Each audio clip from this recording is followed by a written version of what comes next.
आज लोग समझते हैं कि अच्छा कौन है।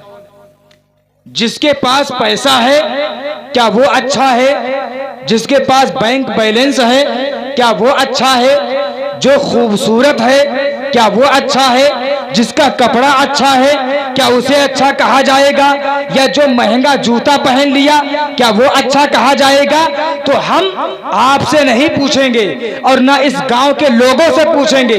हम मदीना शरीफ में आराम फरमा रसूल पाक सल्लल्लाहु अलैहि वसल्लम से पूछेंगे, जो हसनैन करीमैन के नाना जान हैं, जो फातिमा ज़हरा के बाबा जान हैं, जो रसूल कायनात हैं। हम रसूल कायनात से पूछते हैं, या रसूल अल्लाह अच्छा कौन है? तो मेरे आका ने जिसका जूता अच्छा है उसको अच्छा नहीं कहा है, जिसका कपड़ा अच्छा है उसको अच्छा नहीं कहा है, जिसकी टोपी अच्छी है उसको अच्छा नहीं कहा है, जिसकी शेरवानी अच्छी है उसको अच्छा नहीं कहा है, जिसका लिबास अच्छा है उसको अच्छा नहीं कहा है, जिसका मकान अच्छा है उसको अच्छा नहीं कहा है, जिसकी घड़ी अच्छी है उसको अच्छा नहीं कहा है, जिसके पास गाड़ी है उसे अच्छा नहीं कहा। मेरे आका फरमाते हैं, खैरुकुम मन तअल्लमल कुरान व अल्लमहु, तुम में अच्छा वो है, तुम में बेहतर वो है जो कुरान सीखे और कुरान सिखाए। रसूल पाक ने हाफिज़े कुरान को अच्छा कहा, रसूल पाक ने क़ारिए कुरान को अच्छा कहा। तो अगर अच्छा बनना चाहते हो तो कुरान सीखो, अच्छा बनना चाहते हो तो कुरान सीख कर कुरान सिखाओ, कुरान की तिलावत करो।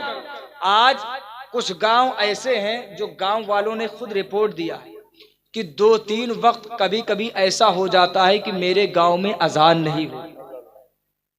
ये बताइए कितने अफसोस की बात है।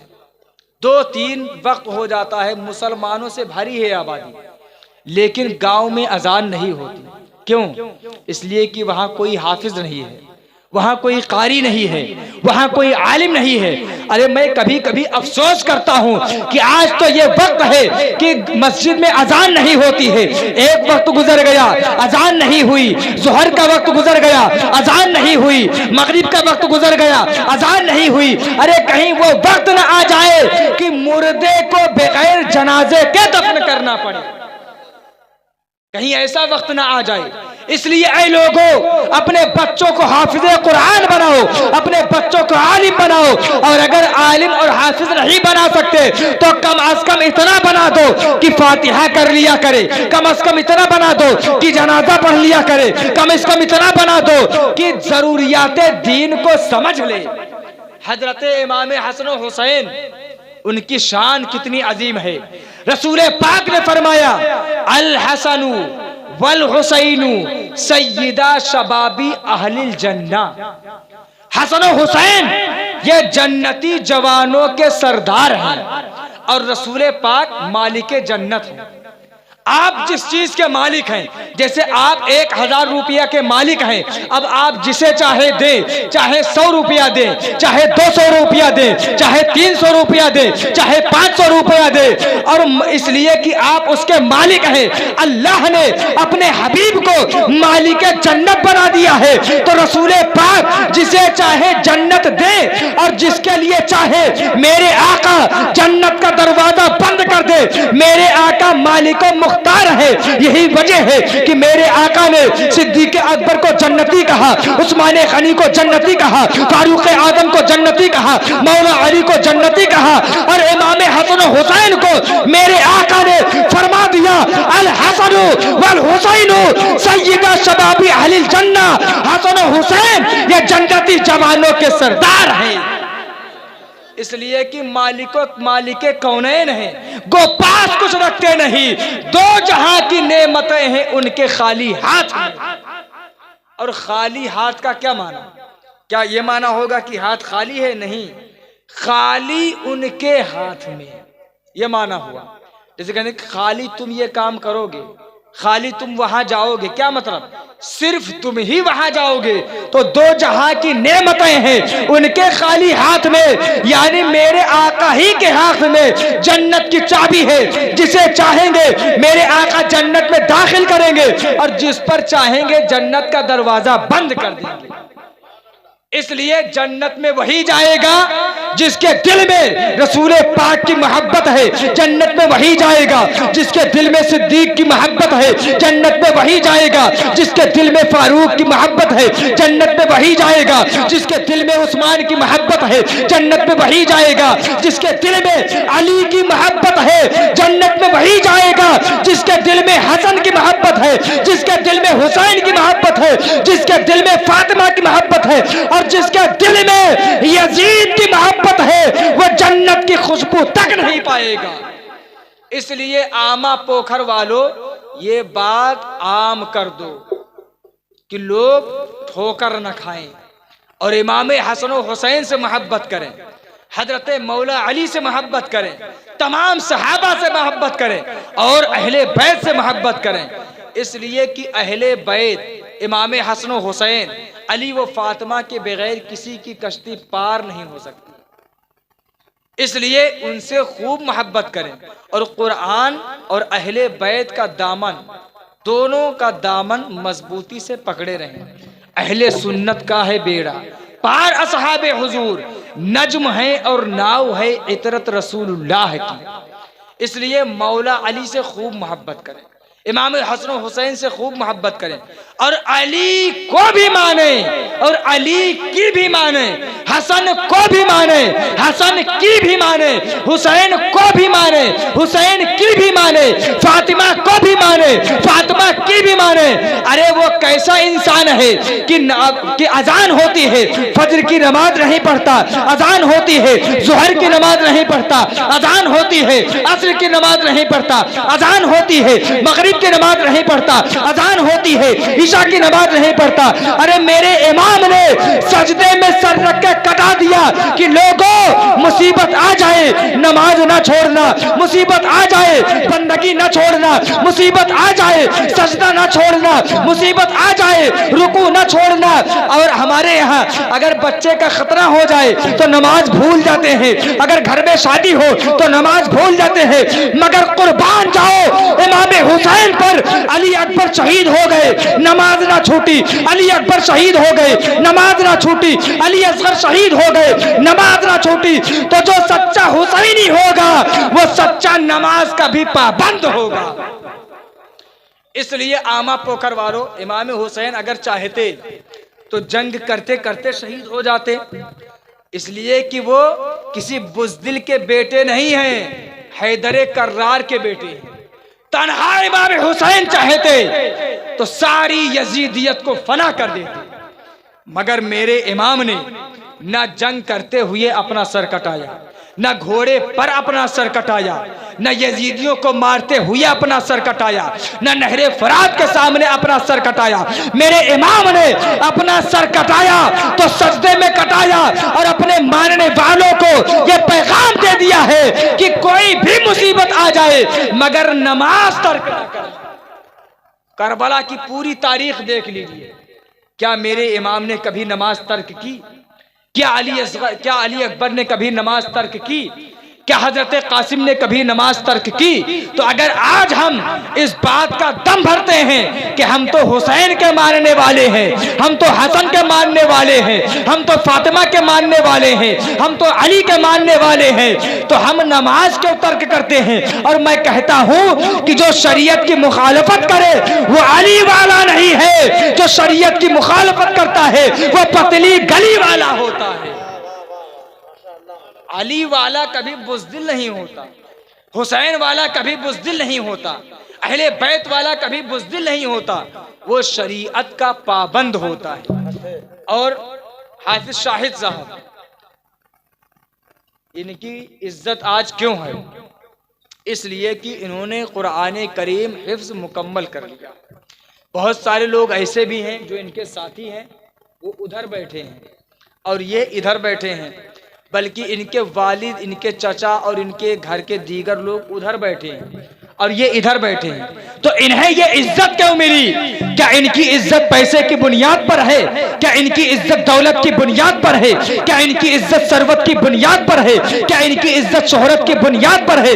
नहीं, आखिर इनको ये ऐसी इज्जत मिली कैसे कि इनके बकिया साथी उधर बैठे हैं और ये एक साथी इधर बैठा है, इनके बाप उधर बैठे हैं और उनका बेटा इधर बैठा है, इनके घर वाले उधर बैठे हैं और ये इधर बैठे हैं, उलमा हुफ्फाज के बगल में बैठे हैं, इनके गांव वाले नीचे बैठे हैं और ये मिंबर पर ऊपर बैठे हैं। तो इनको ये इज्जत कैसे मिली? क्या ये दौलत की बुनियाद पर है? क्या ये सरवत की बुनियाद पर है? क्या ये शोहरत की बुनियाद पर है? क्या ये बैंक बैलेंस की बुनियाद पर है? नहीं, ये जो आज इनको इज्जत मिली है, ये जो आज इनको वकार मिला है, ये जो आज इनको बुलंदी मिली है, ये जो आज इनको शौकत मिली है, इसलिए मिली है कि इन्होंने कुरान करीम मुकम्मल हिफ्ज कर लिया है। तो आज ये इनकी इज्जत है और कल बरोज़े हश्र ऐसी इज्जत मिलेगी कि दुनिया वालों, जो कुछ भी बताया जाता है कि बाप को ताज मिलेगा, माँ को नवाजा जाएगा, माँ को इज्जत मिलेगी, बेटे ने हिफ्ज मुकम्मल कर लिया है, यह समझाने के लिए है। अरे जन्नत की किसी चीज की मिसाल दुनिया की मिसाल से नहीं दी जा सकती। इसलिए जैसे वहां सेब खाएंगे और दुनिया का सेब, ये सिर्फ समझाने के लिए है। तो इज्जत, जो इज्जत मिलती है इल्म की बुनियाद पर, अरे दौलत से जो इज्जत मिलेगी वो उस इज्जत उस वक्त तक है जब तक आपके पास दौलत है, जब तक आपके पास शोहरत है, जब तक आपके पास सरवत है। मगर जो इज्जत इल्म के बुनियाद पर मिलती है वो हमेशा रहती है। अरे दुनिया में तो इज्जत मिलती ही है, कब्र में भी इज्जत मिलती है और आखिरत में भी इज्जत से नवाजा जाएगा। इसलिए अपने बच्चों को आलिम बनाओ, हाफिज बनाओ, कारी बनाओ और उनकी खूब ताज़ीम तकरीम करो। अभी आप इनके वालिद साहब ही जाएं नमाज पढ़ने और बाप का दर्जा बहुत बुलंद है, तो क्या इनके बाप को ये हक है कि ये तो मेरा बेटा है, लाओ इसके बगल में हम खड़े हो जाएं? नहीं है। लाओ इससे थोड़ा आगे बढ़ जाए? नहीं है। इसलिए कि अब बेटा इमाम बन गया है और बाप मुख्तदी बन गया है, तो अब चाहे कोई शोहरत वाला आएगा वो भी पीछे रहेगा, इज्जत वाला आएगा वो भी पीछे रहेगा, अजमत वाला आएगा वो भी पीछे रहेगा, शौकत वाला आएगा वो भी पीछे रहेगा, कोई सेठ आएगा वो भी पीछे रहेगा, कोई सदर आएगा वो भी पीछे रहेगा, कोई सेक्रेटरी आएगा वो भी पीछे रहेगा। इसलिए कि इन्हें जो इज्जत मिली है ये हिफ्ज़े कुरान के सदक़े में मिली है। तो आप हजरात अपने माथे की निगाह से ये तो यहाँ की इज्जत देख रहे हैं और आप हजरात से पूरे गांव वालों से जो हो सका सबने पेश किया।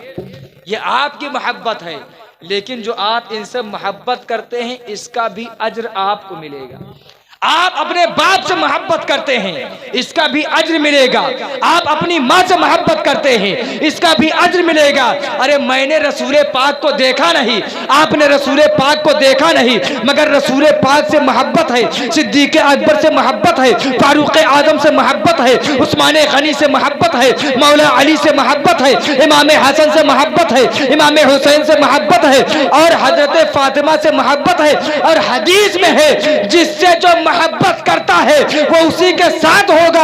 अरे हम और आप सिद्दीक से मोहब्बत करते हैं, हम उनके साथ होंगे, फारूक से मोहब्बत करते हैं, हम उनके साथ होंगे, उस्मान के साथ से मोहब्बत करते हैं, हम उनके साथ होंगे, अली से मोहब्बत करते हैं, हम उनके साथ होंगे, हसन हुसैन से मोहब्बत करते हैं, हम उनके साथ होंगे। तो बाद लोग कहते हैं कि ऐ सुन्नियों तुम इतने लोगों से मोहब्बत करते हो तो क्या तुम्हारे लिए काउंटर होगा कि ये सिद्दीक अकबर का काउंटर है, ये फारूक आजम का काउंटर है, ये उस्मान गनी का काउंटर है, ये मौला अली का काउंटर है, ये इमाम हसन का काउंटर है, ये इमाम हुसैन का काउंटर है। हम कहते हैं हाँ हमारे लिए सिद्दीकी काउंटर है, फारूकी काउंटर है, उस्मानी काउंटर है, हैदरी काउंटर है, हसनी काउंटर है, हुसैनी काउंटर है, फातिमी काउंटर है। हम जिधर से जाएं जन्नत में चले जाएं, हमारे लिए तो बहुत सारे काउंटर है और तुम्हारे लिए तो सिर्फ और सिर्फ इन काउंटर है।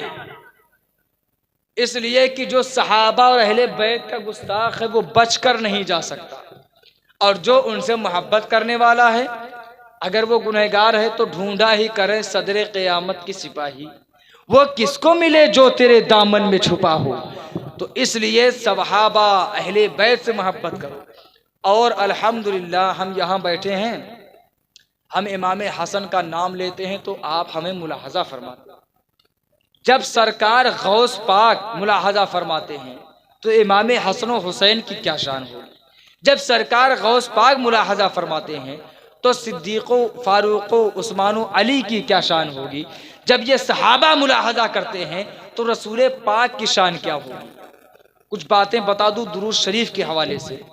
हम अहले सुन्नत व जमाअत हैं और हमें रसूल पाक से बड़ी मोहब्बत है, और जो रसूल पाक से मोहब्बत करता है तो रसूल पाक भी उससे मोहब्बत करते हैं।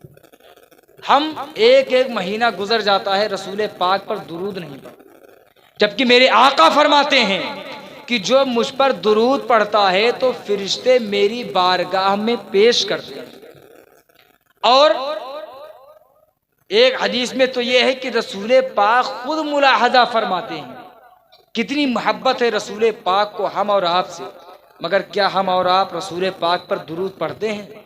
कभी मीलाद शरीफ में आ गए तो 2 4 10 मरतबा पढ़ लिया, जुमा में चले गए तो नमाज में पढ़ लिया, मगर इसके अलावा क्या हम रसूल पाक सल्लल्लाहु अलैहि वसल्लम पर दुरूद पढ़ते हैं। हम भूले रहते हैं। कम अज कम 11 मरतबा, 10 मरतबा, 50 मरतबा, 100 मरतबा, जितना हो सके रोजाना हुजूर पर दुरूद पढ़ा कर। इसलिए कि जब हमारी रूह निकल जाएगी तो माँ बाप, भाई बहन, कोई भी अजीज हो कब्र में कोई नहीं जाएगा।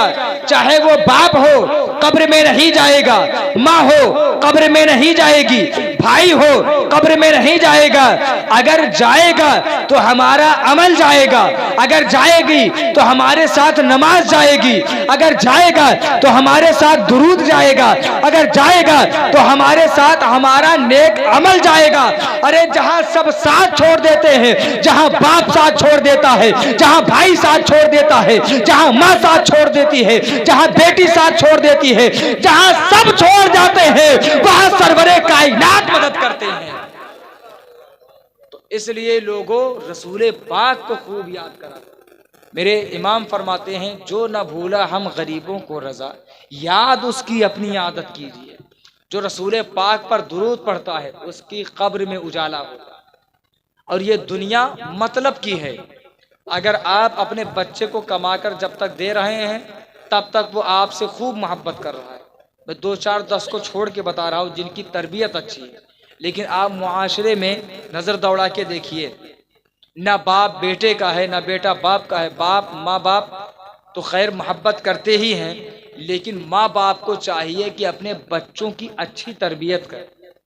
कितने माँ बाप ऐसे हैं कि जब अपने बच्चे की परवरिश करते हैं तो कहते हैं कि अगर बच्चा शराब भी पी ले तो खुश हो जाते हैं, अरे मेरा बेटा है यही गलत काम कर रहा, आगे चल के अच्छा हो जाएगा। नहीं, जब मिट्टी नरम होती है आप जो शक्ल चाहे बना दे, चाहे तो प्याली बना दे, चाहे प्याला बना दे, चाहे सुराही बना दे, चाहे घड़ा बना दे, मगर यही मिट्टी जब सख्त हो जाए तो फिर उसको शक्ल देना मुश्किल हो जाता है। वो मिट्टी टूट तो जाएगी मगर कोई शक्ल इख्तियार न करेगी। तो जब बच्चे छोटे होते हैं चाहे उनको हाफिज बना दे, चाहे उनको कारी बना दे, चाहे उनको आलिम बना दे, चाहे उनको डॉक्टर बना दे, चाहे उनको इंजीनियर बना दे, मगर यही बच्चे जब बड़े हो जाएंगे तो वो जो चाहेंगे बनेंगे और आपके हाथ से निकल जाएंगे, फिर कोई भी तावीज कारगर नहीं हो सकती है।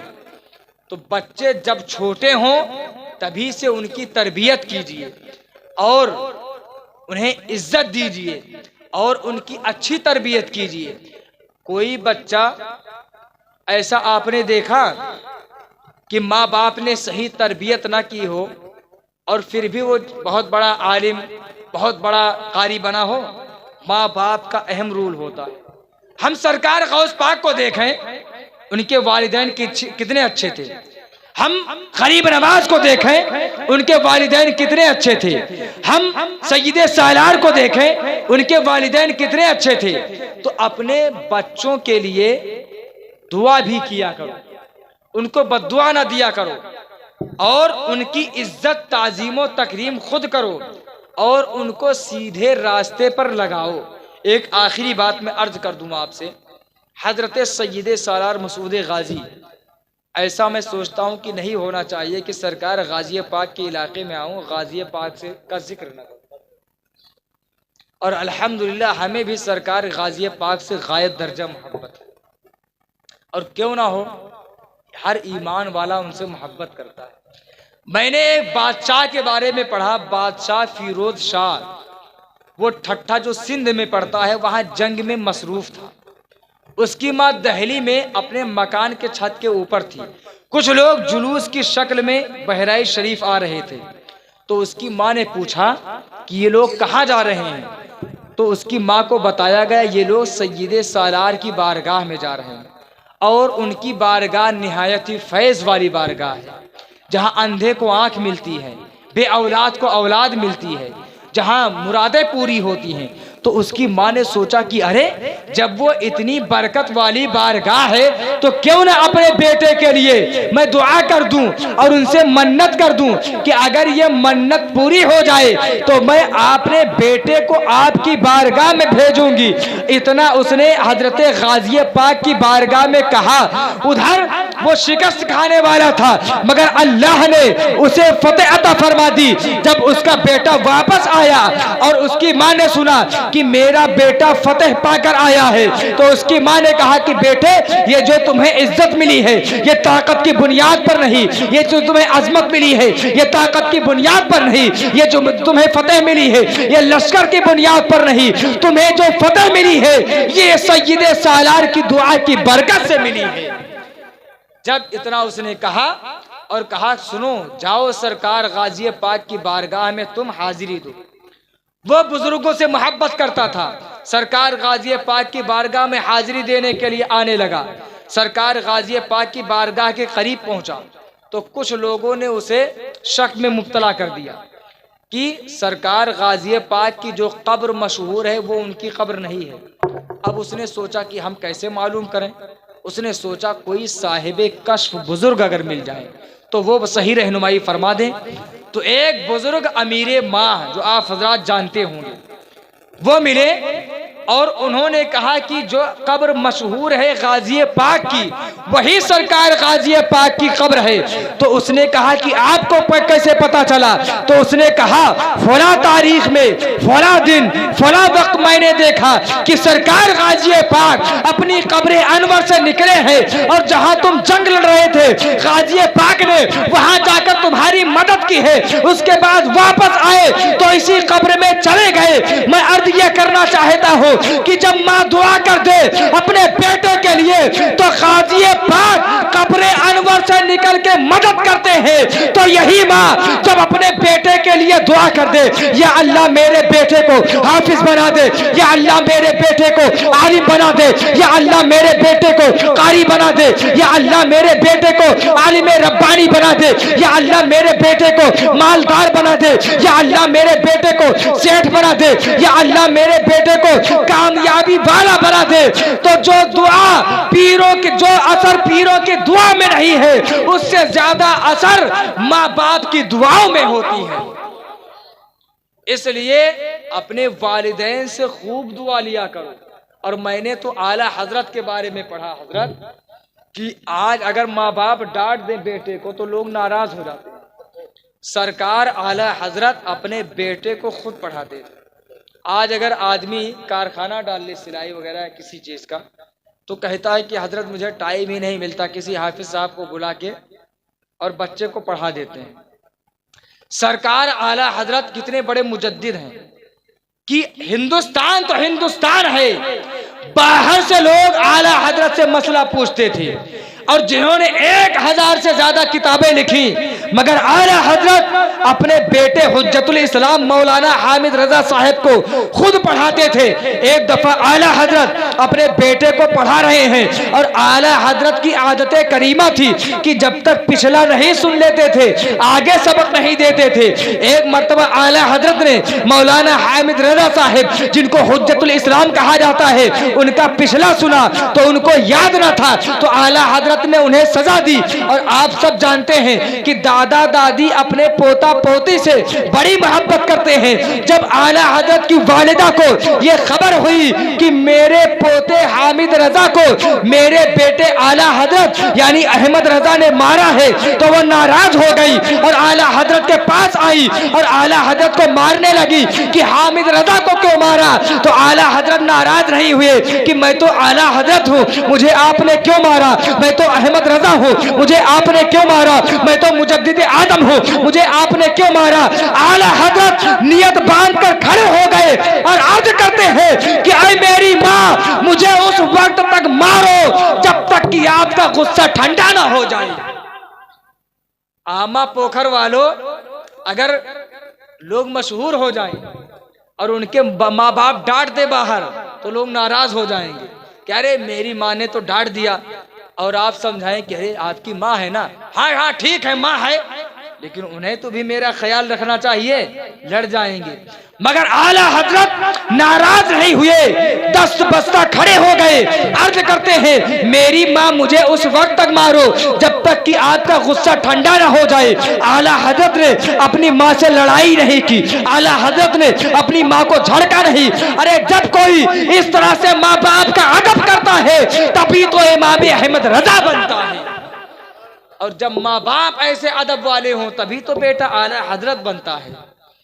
तो इसलिए अपने बच्चों की सही तरबियत कीजिए।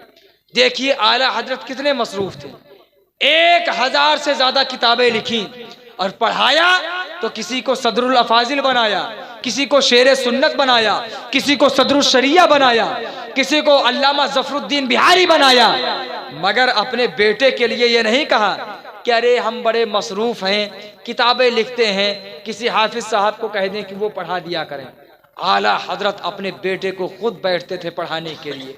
तो आमा पोखर वालों, आप अगर जैसे कोई ऐसा भी है कि वो पढ़ना लिखना नहीं जानता, तो कम अज कम अपने बेटे के सामने बैठ जाए और हजरत ने आपके यहाँ की या स्कूल में जो होमवर्क दिया गया, तो वो जो होमवर्क करे, यानी जो काम दिया जाता है, तो कम अज कम ये देख लिया करें कि लिखा कि नहीं।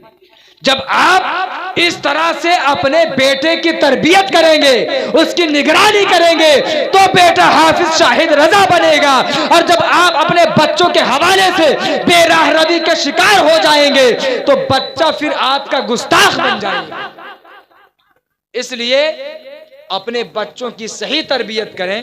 और आखिरी बात, कितने लोग ऐसे हैं कि पूरी जिंदगी गुजर गई, खुद तन पर सही कपड़ा नहीं पहना, खुद सही से खाया नहीं, खुद सही से पहना नहीं, और अपने बच्चे के लिए धन दौलत इकट्ठा किया।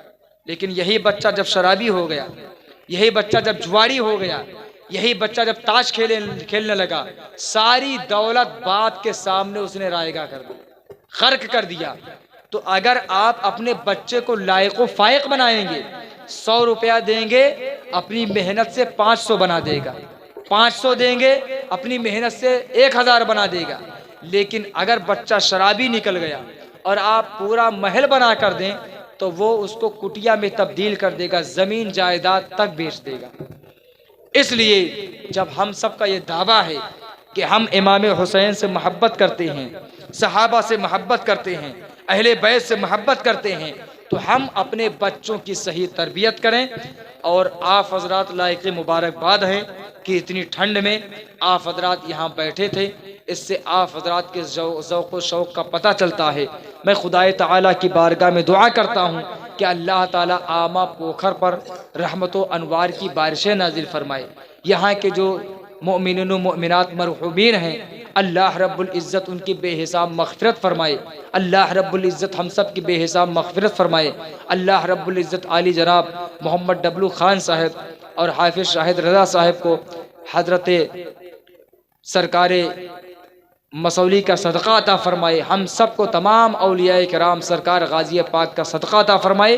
प्यारे हबीब को पुकार, प्यारे नबी का नाम ले, दामने मुस्तफ़ा में आ, पाए रसूल थाम ले। मकसद मेरा यही है, यही मतमहे नज़र, ज़िक्र रज़ा के साथ हो फ़िक्र रज़ा की बात। वमा अलैना इल्लल बलाग। अस्सलामु अलैकुम।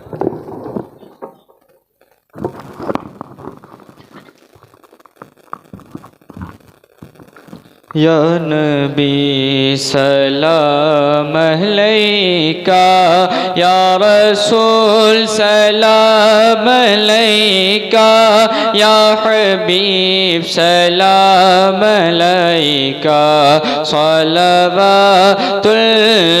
अलैका।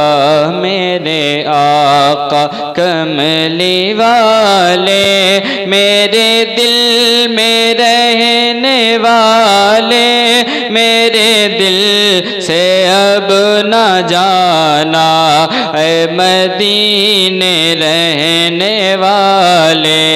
या हबीबी या रसूल अल्लाह, या नबी सलाम अलैका, या रसूल सलाम अलैका, या हबीब सलाम अलैका, सलवातुल्लाह अलैका। अस्सलातु वस्सलामु अलैका या रसूल अल्लाह, अस्सलातु वस्सलामु अलैका या हबीब अल्लाह, व अला आलिका व सहाबिका या शफीअना यौमल जज़ा, सल्लल्लाहु तआला अलैहि वसल्लम। या इलाही रहम फरमा मुस्तफ़ा के वास्ते, या रसूल अल्लाह करम कीजिए खुदा के वास्ते। मुश्किलें हल कर शहे मुश्किल कुशा के वास्ते, करबलाई रत शहीद करबला के वास्ते। सय्यद सज्जाद के सदक़े में साजिद रख मुझे, इल्म हक़ दे बाक़री इल्म हुदा के वास्ते। क़ादिरी कर क़ादिरी रख, क़ादिरियों में उठा क़द्र अब्दुल क़ादिर कुदरत नुमा के वास्ते। दीनों दुनिया की मुझे बरक़ात दे बरक़ात से, इश्क़ हक़ दे इश्क़ इश्क़ तुमा के वास्ते। या इलाही हमको बा ईमान दुनिया से उठा, मेरे मौला हज़रत अहमद रज़ा के वास्ते।